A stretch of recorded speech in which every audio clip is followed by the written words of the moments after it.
এই হরিনাম সংকীর্তন প্রচার কোন যুগে হয়? সত্য যুগও হয়নি, দ্বাপর যুগও হয়নি, ত্রেতা যুগও হয়নি, একমাত্র কলিযুগ।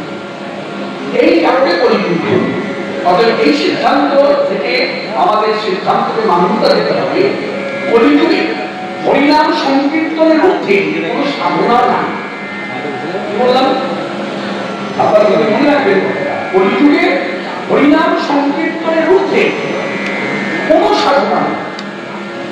যে যতই যাত্রী পূজা তর্পণ যাই কিছু করুন, গীতা পাঠ, ভাগবত পাঠ, পরবর্তী কীর্তন যাই কিছু, হ্যাঁ, শ্রেষ্ঠ সাধনাই হচ্ছে হরিনাম সংকীর্তন। আরেকটা দিক দিয়ে বলতে বলা যায়, যেমন সিদ্ধান্ত, আরেকটা সিদ্ধান্ত, যেমন ভগবান চৈতন্যদেব সর্বকারানন্দকে কাছে কাছে বলছে, শুধু সমরা হরিনাম সংকীর্তন করো পরম উপায়। এখানেও কিন্তু সিদ্ধান্ত কি বলে দিল? ওই সেখানে বললেন না যে শুধু সমরা জীবে ভাগবত পাঠ ছাড়া গতি নাই কলিযুগে, গীতা পাঠ ছাড়া গতি নাই কলিযুগে, রামায়ণ মহাভারত ছাড়া গতি নাই কলিযুগে, পরবর্তী কীর্তন ছাড়া গতি নাই কলিযুগে। তাকে বলেন, তিনি পরিষ্কার মুখে বললেন হরিনাম সংকীর্তন করো পরম উপায়। অর্থাৎ হরিনাম সংকীর্তন আশ্রয় না করলে যাগযজ্ঞ, পূজা তর্পণ, গীতা পাঠ, ভাগবত পাঠ, পরবর্তী কীর্তন যাই কিছু আশ্রয় করি না কেন, সবটাই হবে বৃথা। যার জন্য দেখবেন আগে এটা ছিল না। আগে পরবর্তী কীর্তন করতে যদি গ্রামে কেউ আসতো, যদি 4 দিনের কীর্তন থাকতে দেখা যেত সে বেশ হেসে খেলে ঘুমিয়ে গল্প করে দিন কাটাচ্ছে। আর এখন যারাই বক্তা হয়ে আসে দেখবেন, বিশেষ করে স্থানের কথা থেকে লক্ষ্য করবে, সব নামের মালা হাতে নিয়ে জপ করতে বসে। সে পরবর্তী কীর্তন নায়ক হোক, ভাগবত পাঠক হোক, গীতা পাঠ করছে, ব্রাহ্মণ হোক, বৈষ্ণব হোক, ভক্ত হোক, তারা হরিনাম জপ করছে। কেন না? এটা হরিনামের যুগ। এই যুগটা হচ্ছে হরিনাম। এই ডিসিপ্লিনটা আপনাকে আমাকে মানতেই হবে, এটা নিয়ম। সত্য যুগে যে নিয়মে ভগবানকে পাওয়া যেত সেই নিয়মকে তারা পালন করেছে। সত্য যুগে ছিল ধ্যান, সত্য যুগের মানুষ শুধু ধ্যানই করত, ভগবানকে পাওয়া যেত। ত্রেতা যুগের যে ডিসিপ্লিন সেটা তারা মান্যতা দিয়েছে। হ্যাঁ, ত্রেতা যুগে ছিল যাগযজ্ঞ, যজ্ঞ করলে ভগবানকে না, তারপরে সেবা পরিচর্যা। একমাত্র কলিযুগে দেখা যাচ্ছে মানুষ যে যার ইচ্ছা চলতে চাইছে না, আপনাকে নিয়মে চলতে হবে। কলিযুগের নিয়ম বলছে হরিনাম সংকীর্তন করলেই কৃষ্ণ পাঠ করতে হবে। যার জন্য বলছে হরিনাম সংকীর্তন যাহাতে প্রচার। এই হরিনামের কি মহিমা? এই হরিনামের পাপনা, দুঃখনা, ব্যাধিনা, এমনকি দুর্ধর্ষ পাষণ্ড পাপিকাপি যারা, তারাও উদ্ধার হল হরিনাম। তার উজ্জ্বল দৃষ্টান্ত জগাই মাথায় চপন হরিনামই উদ্ধার হয়ে। যার জন্য ভগবান চৈতন্যদেব তিনি যখন এলেন গোলক থেকে গোলকে, একটা আশ্চর্য বার্তা। অন্যান্য যুগে ভগবান ভগবান হয়েছে, ভগবানের মতো হয়েছে, একমাত্র ব্যতিক্রম কলিযুগে ভগবান কিন্তু ভগবানের মতো হয়ে আসে। ভগবান এসেছেন কলিযুগে মানুষের মাঝে, মানুষের সাথে জীব উদ্ধার। কি করে জীব উদ্ধার হবে? যার জন্য তিনি কি করেছেন? কখনো নদীয়ার পথে, কখনো ঘুরিয়ার পথে, কখনো শান্তিপুরের পথে, এখন সাঙ্গ ধরিবে পথে পথে নদীয়ায়, পথে পথে নদীয়ায়, পথে পথে নদীয়ায়, পথে পথে নদীয়ায়, হরিনাম পথে পথে নদীয়ায়, হরিনাম পথে পথে নদীয়ায়, হরিনাম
ছন্ন সুখে দুঃখ এদিকে মানসিক ভাব হই না পুরা কি করিব না পাইয়া তাই ভাবিয়া দেখিল মনে তোমার সর্বমিলে এসু কাজ সাধক তোমার উপকান্তি ধরি তোমার প্রেম গুরু করি নদিয়াতে ধরি কথাকে কথা এইরকম নদিয়া এলো তার ভাব নিয়ে তার কান্তি দিয়ে তার প্রেমকে গুরু করে রাধার প্রেমে পাগল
এখানে কিছু কথা বলা আছে সে কথাটা হলো বুঝে নিতে হবে ধরুন আপনি কোন সম্প্রদায়ের সঙ্গে যুক্ত হ্যাঁ কারণ আমাদের প্রত্যেকের দীক্ষা কিন্তু এক না আপনার দীক্ষা গুলো আমার দীক্ষা গুলো বিভিন্ন মঠ মন্দির বিভিন্ন মত আছে আপনার মতের সঙ্গে আমারও মিলবে না আমার মতের সঙ্গে আপনারও মিলবে আপনার সম্প্রদায় কি কীর্তন আমার সম্প্রদায় কি কীর্তন তাও মিলছে না যেমন দৃষ্টান্ত দিয়ে বলি ধরুন যে আমি যে মতে রাজনীত মহানাম সম্প্রদায় কীর্তন হলো হরিপুর জগবন্ধু মহাপ্রভণ চারিহস্ত হাত জগন এক দুই যারা পাটপাড়ি রাজনীত মানে ছিল আল্লাহ বাবা মহান হ্যাঁ নিতাই মান তাদের কীর্তন হলো ভজনতায় গৌরাদের শ্যাম জপ হরে কৃষ্ণ হরে না তিন যারা দৈতাদের বংশভূত হ্যাঁ তাদের বাড়ির কীর্তন হলো ভজন শ্রীকৃষ্ণ চৈতন্য প্রভু নিত্যানন্দ এইকে হরে কৃষ্ণ হরে রাম শ্রীরাম হে গোবিন্দ কারণ দেখলে তিনটি সম্প্রদায়ের কীর্তন কিন্তু মিলছে না ভালো করে বুঝিনি তিনটি সম্প্রদায়ের কীর্তন কিন্তু মিলছে না আমার সম্প্রদায়ের কীর্তন এক আপনার সম্প্রদায়ের কীর্তন একটা আলাদা আবার দ্বিতীয় ব্যক্তি কীর্তন সম্প্রদায় আলাদা তা এই কীর্তনগুলো কোনো সাম্প্রদায়িক কীর্তন সম্প্রদায় ভিত্তিক কীর্তন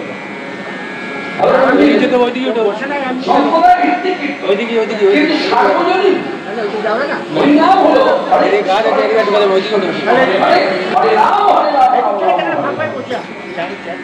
এই হরিনাম সম্প্রদায় ভিত্তিক নয় প্রত্যেক সম্প্রদায়ের মানুষ যে সম্প্রদায়ের মানুষ যুক্ত প্রত্যেক সম্প্রদায় এই হরিনাম করতে হয় মানে পরিপূর্ণ হরিনাম যার জন্য দেখবেন এখানেই সংকল্প হয়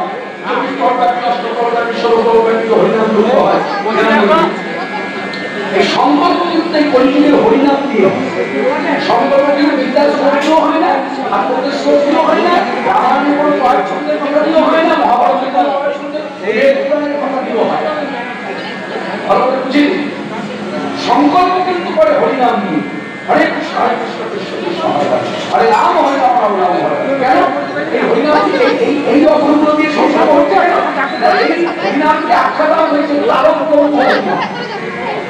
তারক হরিনাম কথাগুলো এখন সবার মুখে আছে আপনিও জানেন আমিও জানি আপনিও বলছেন আমি বলছি কিন্তু যদি প্রশ্ন করা যায় তারক কথার অর্থ কি তারক ব্রহ্ম বলছে তারক ব্রহ্ম হরিনাম বলছে কেন ওরা বলছে ভুবন মঙ্গল হরিনাম ভুবন মঙ্গল কথার অর্থ সবাই জানি তিন ভুবনের মঙ্গল হয় সর্বমঙ্গ কথা বেশ তারক কথার অর্থ তারক কথার অর্থ হলো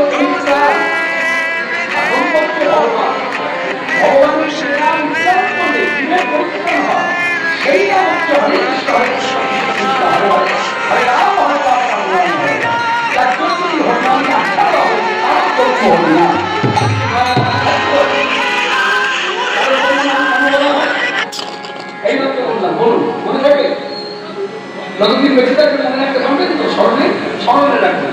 কারো কথার উত্তর হচ্ছে পরিত্রা, আর ব্রহ্মপদের অর্থ হচ্ছে সাক্ষাৎ ভগবান। তাহলে ভগবানের যে নাম করলে জীবের পরিত্রাণ হয় সেই নাম হচ্ছে কলিযুগের হরিনাম। হরে কৃষ্ণ কৃষ্ণ কৃষ্ণ হরে হরে, হরে রাম রাম রাম হরে হরে। এই নাম যতক্ষণ আপনি জিহ্বার উচ্চারণ না করবেন ততক্ষণ আপনি ভবসিন্ধু পার হতে পারবেন না। ভগবানের অনেক নাম আছে, প্রত্যেক নামের মধ্যে ভগবান সর্ব শক্তি দিয়ে রেখেছে, কিন্তু কলিযুগে হরিনাম হচ্ছে সর্বাত্মক শব্দ। এই নাম আপনাকে আশ্রয় করতেই হবে। যার জন্য বলছে প্রণহ কলিযুগ সর্বযুগ সার, সব থেকে শ্রেষ্ঠ কলিযুগ। কেন না? হরিনাম সংকীর্তন যাহাদের প্রচার। এই হরিনামের কি মহিমা না? আমার মতো আসন্ন দুরাচারী পাপিষ্ঠ সেও ছাড়া হয়ে গেল। তাই লিখে দিলেন দুর্গমতি অতি পন্নিবাসন্নি, দুর্গমতি অতি পন্নিবাসন্নি রানী নামানি লোকানে, দুর্গমতি অতি পন্নিবাসন্নি রানী নামানি লোকানে, হরিনামে দিয়া হৃদয়ে শোভিত জাতি জাতির লাভে লাভে, হরিনামে দিয়া হৃদয়ে শোভিত জাতি জাতির লাভে লাভে,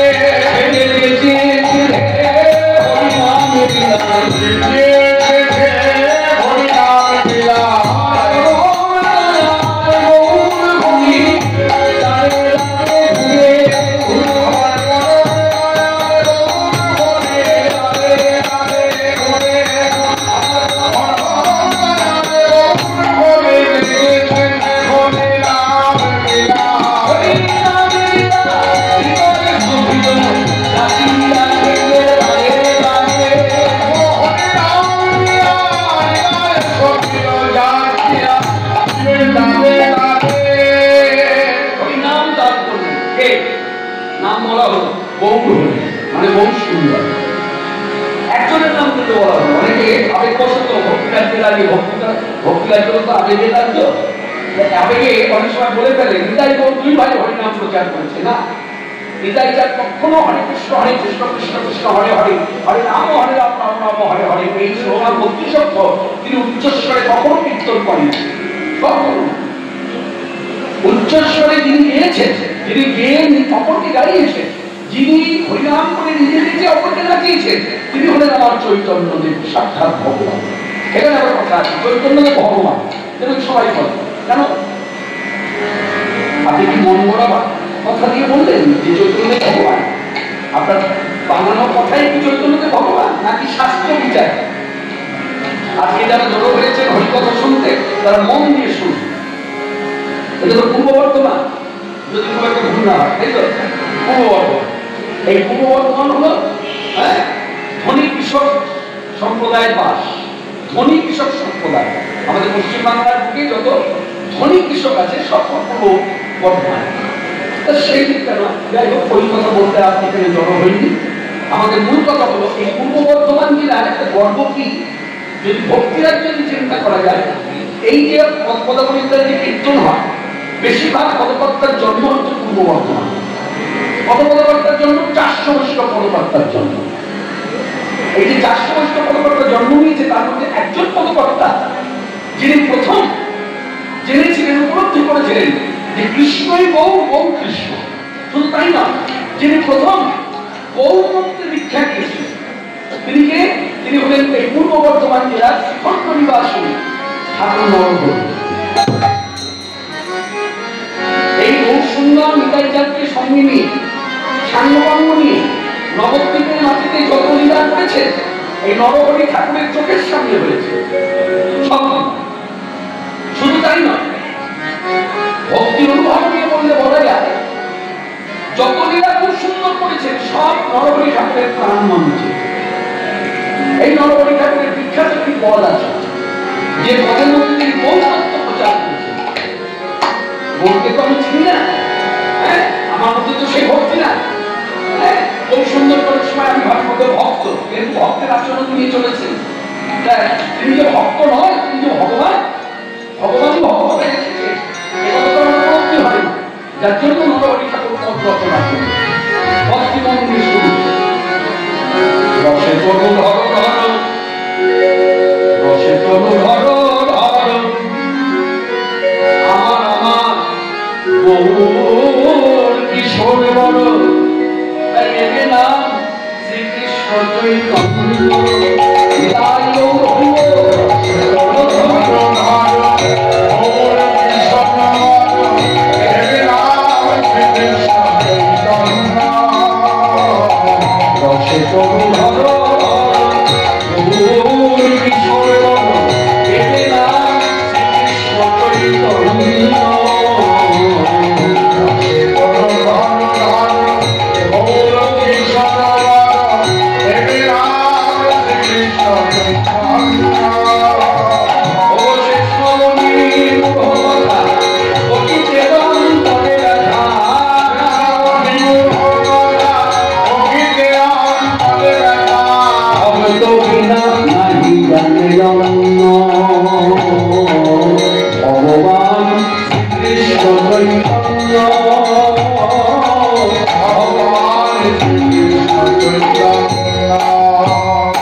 মনে রাখবেন, প্রেমের ভিখারী সকল মানুষ যেমন প্রেমের ভিখারী, অনন্ত ব্রহ্মাণ্ডে যত দেব দেবী আছে সকলেই প্রেমের ভিখারী।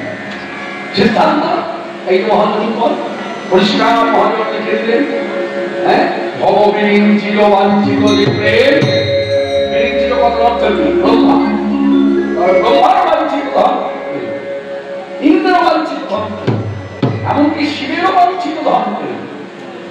তাই ব্রহ্মা মনে রাখবেন, দেবতারা যখন কিছু যে কোনো কাজের সিদ্ধান্ত নেয় আগে ব্রহ্মার কাছে যায়। যার জন্য ব্রহ্মাকে আখ্যা দেওয়া হচ্ছে পিতামহ। ঠিক আছে, সেই ব্রহ্মা তারও বাঞ্ছিত ধন, যার জন্য ব্রহ্মার নামটা দিলেন ভববিরিঞ্চিত বাঞ্ছিত যে প্রেমী জগতে ফেরিল ঢালি,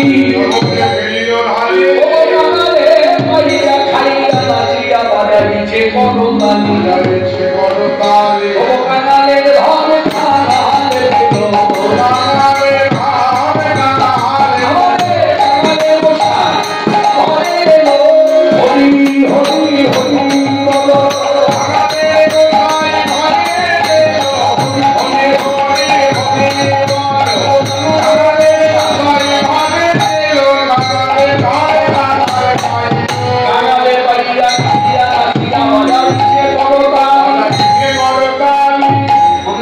হরিনাম করবার জন্য কোন বিধি নিষেধ নেই। এক শ্রেণীর মানুষের ধারণা যে মাছ মাংস খাই আমি তো হরিনাম করতে পারি, তার মানে হরিনাম করতে গেলে এগুলো খাওয়া যায়। আচ্ছা, আমরা ধারণাটা হলো এগুলো খেলে পরে একটা অসুস্থ ভাব, সুস্থতা নেই এরকম একটা ভাব। তো শুনুন, আপনি মাছ মাংস ছাড়বেন তারপর হরিনাম করবেন, আগে হরিনাম করবেন। বলে মাছ মাংস খেতে খেতে বলে হ্যাঁ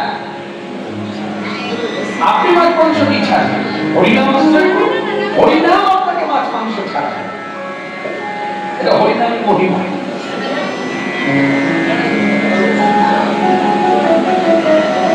এটা দৃষ্টান্ত দিয়ে বলা যায়। কেমন? পাশ্চাত্য দেশের মানুষ, আফ্রিকার জঙ্গলে নিগ্রো জাতি, যারা এক সময় কাঁচা মাংস খায়, আজকে দেখুন তারা কাঁচা মাংস খায় না, আজকে তারা প্রসাদ খায়। তাহলে কি করেছে? কাঁচা মাংস খেতে খেতেই তারা হরিনাম আশ্রয় করেছে। হরিনাম আশ্রয় করবার পরে হরিনাম জপ করতে করতে করতে করতে করতে করতে করতে তাদের চিত্ত শুদ্ধ হয়ে, তখন তাদের অনুভব থেকেছে যে এগুলো খাওয়া উচিত নয়, তারপর ছেড়েছে। তাহলে ছাড়া হচ্ছে হরিনাম। আপনি ছেড়ে এসে হরিনাম করবেন, হবে না। আপনি খাচ্ছেন, খাওয়ার মধ্য দিয়ে হরিনাম করবেন। কারণ শাস্ত্রে কোথাও লেখা নাই, কোনো নিয়ম নির্ধারণ নেই যে হরিনাম এইভাবে করতে হয়। হরিনাম যদি মনে হয় সকালবেলা করবো করে নিতে পারি, সকালবেলা না বেলা করা ঘুরিয়ে যায় তখনও করতে পারি, বেলা হলো না বেলায় হলো না বিকেলে করতে পারি, বিকেলে হলো না আপনি সন্ধ্যার সময় করতে পারেন, সন্ধ্যা পার হয়ে গেল রাত্রে করতে পারেন। এবার রাত্রে যখন আর হলো না মধ্যরাত্র হরিনাম বাসি বিছানায় বসে করা যায়, বাসি মুখে করা যায়, বাসি কাপড়ে করা যায়। হরিনাম এমন একটা মন্ত্র, সকল মন্ত্রের সার। এই মন্ত্র বলতে গিয়ে কোনো কাপড় ছাড়ানো প্রয়োজন নেই, স্নান করারও প্রয়োজন নেই। যে অবস্থার মধ্যে থাকুন না কেন, আমি থাকি না কেন বা থাকুন না কেন, যেভাবে বলি না কেন, হ্যাঁ হরিনাম করতে পারি। হরিনাম এত সুন্দর, যার জন্য এই কথার উপরে ভিত্তি করে একটা গান রচনা করেছে। এই গান তিনি রচনা করেছেন, তিনি হলেন পূজ্যপাদ শিবানন্দ গিরি মহারাজ। তার লেখা গান। এই গানের মধ্যে কথাগুলো আছে, সবাই মন দিয়ে শুনুন। গানের প্রথমেই বলছে, পথ চলিতে আর বলিতে,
Hare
মাননীয় ভক্তগণ, আজকে সভাতে যারা জড়ো হয়েছে তারা সকলেই অবগত, আশা রাখি যে মা আমাদের ছেড়ে চলে গেছে, সম্ভবত এটা ৩য় বর্ষ, যদি খুব একটা অনুমান ভুল না হয়। এই ৩য় বৎসরে সভামধ্যে দাঁড়িয়ে বক্তা হয়ে মায়ের স্মৃতিচারণে যে বিষয়বস্তু আমরা আস্বাদন করব, আস্বাদনের পূর্বে যতজন ভক্ত সভায় উপস্থিত হয়েছে সকল ভক্তকে একভাবে ভক্তির মর্যাদা দিয়ে বক্তা হয়ে মানুষের সবার চরণ ধরে মাথায় নিলাম।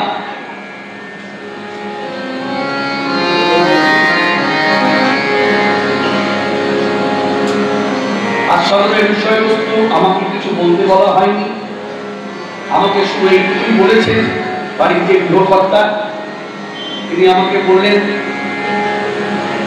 যে আমার যে স্ত্রী তিনি চলে গেছেন, এটা ২য় বর্ষ, আপনার মনে যেতে যাবে সেটাই গাইবে।